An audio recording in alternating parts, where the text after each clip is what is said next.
যে দেশের নাগরিকদেরকে যদি দুর্বল করে রাখা হয় তাহলে রাষ্ট্র কখনোই শক্তিশালী হতে পারে না।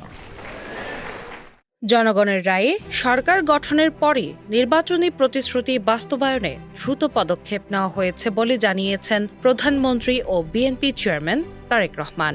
তিনি বলেন, ভোটের কালীন নখ থেকে মোচনের আগেই সরকার জনগণের দেওয়া প্রতিশ্রুতিগুলো ধারাবাহিকভাবে বাস্তবায়নের কাজ শুরু করেছে। শনিবার 14 মার্চ সকালে রাজধানী ওসমানী স্মৃতি মিলনায়তনে মসজিদের ইমাম, মুয়াজ্জিন, খাদেম সহ বিভিন্ন ধর্মের ধর্মীয় নেতাদের মাসিক সম্মানী প্রদান কার্যক্রমের উদ্বোধনী অনুষ্ঠানে প্রধান অতিথির বক্তব্যে তিনি এসব কথা বলেন। প্রধানমন্ত্রী বলেন, সমাজের নানা শ্রেণী পেশার মানুষ অর্থনৈতিকভাবে পিছিয়ে রয়েছেন। তাদের আর্থিক সহায়তা ও কর্মসংস্থানের সুযোগ সৃষ্টি করে বৈষম্য দূর করাই সরকারের লক্ষ্য। নির্বাচনের আগে জনগণের কাছে দেওয়া সেই প্রতিশ্রুতি বাস্তবায়নের কাজ ইতোমধ্যেই শুরু হয়ে গেছে। তিনি জানান, অর্থনৈতিকভাবে পিছিয়ে পড়া নারীদের জন্য ইতোমধ্যে ফ্যামিলি কার্ড চালু করা হয়েছে এবং পর্যায়ক্রমে সারা দেশে এটি সম্প্রসারণ করা হবে। আগামী 14 এপ্রিল পয়লা বৈশাখ থেকে চালু হবে ফার্মার্স কার্ড বা কৃষক কার্ড। একই সঙ্গে 16 মার্চ দিনাজপুর থেকে শুরু হবে খাল খনন কর্মসূচি। সম্মানিত উপস্থিতিবৃন্দ, আপনারা দেখেছেন অর্থনৈতিকভাবে পিছিয়ে পড়া নারী সমাজের জন্য আমরা ইতিমধ্যেই ফ্যামিলি কার্ড চালু করেছি। পর্যায়ক্রমিকভাবে এই কার্ড সারা বাংলাদেশে 4 কোটি পরিবারের নারী প্রধান তারা প্রত্যেকে ইনশাল্লাহ পাবেন। আগামী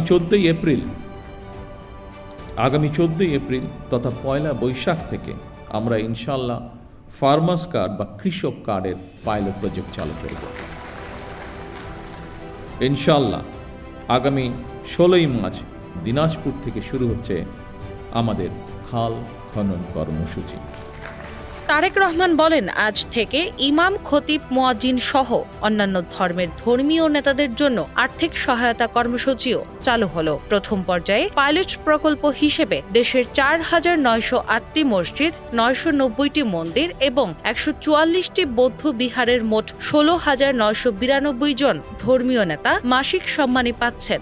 পর্যায়ক্রমে সারা দেশের ধর্মীয় নেতাদের এই কর্মসূচির আওতায় আনা হবে। তিনি বলেন, দেশের প্রায় 3.5 লাখ মসজিদকে ধর্মীয়, সামাজিক ও নৈতিক শিক্ষা কার্যক্রমের কেন্দ্র হিসেবে গড়ে তোলার সুযোগ রয়েছে। পাশাপাশি প্রতিটি জেলার আইন শৃঙ্খলা বিষয়ক বৈঠকে একজন ধর্মীয় প্রতিনিধিকে অন্তর্ভুক্ত করার পরিকল্পনাও রয়েছে। প্রধানমন্ত্রী আরও বলেন, অর্থনৈতিক সমৃদ্ধি মানুষের আর্থিক স্বাচ্ছন্দ্য নিশ্চিত করতে পারে, তবে ধৈর্য, সততা, কৃতজ্ঞতা ও মানবিক মূল্যবোধ ছাড়া প্রকৃত মানবিক সমাজ গড়ে ওঠে না। এসব মূল্যবোধ গড়ে তুলতে ধর্মীয় ও নৈতিক শিক্ষার গুরুত্ব অপরিসীম। ধর্মীয় সম্প্রীতির উপর গুরুত্ব দিয়ে তিনি বলেন, মুসলমান, হিন্দু, বৌদ্ধ ও খ্রিস্টান সবাই মিলে একটি নিরাপদ ও মানবিক রাষ্ট্র গড়ে তুলতে হবে। নাগরিকদের দুর্বল রেখে রাষ্ট্র কখনো শক্তিশালী হতে পারে না বলেও মন্তব্য করেন তিনি। দিনা ইসলাম, বাংলাবাজার পত্রিকা।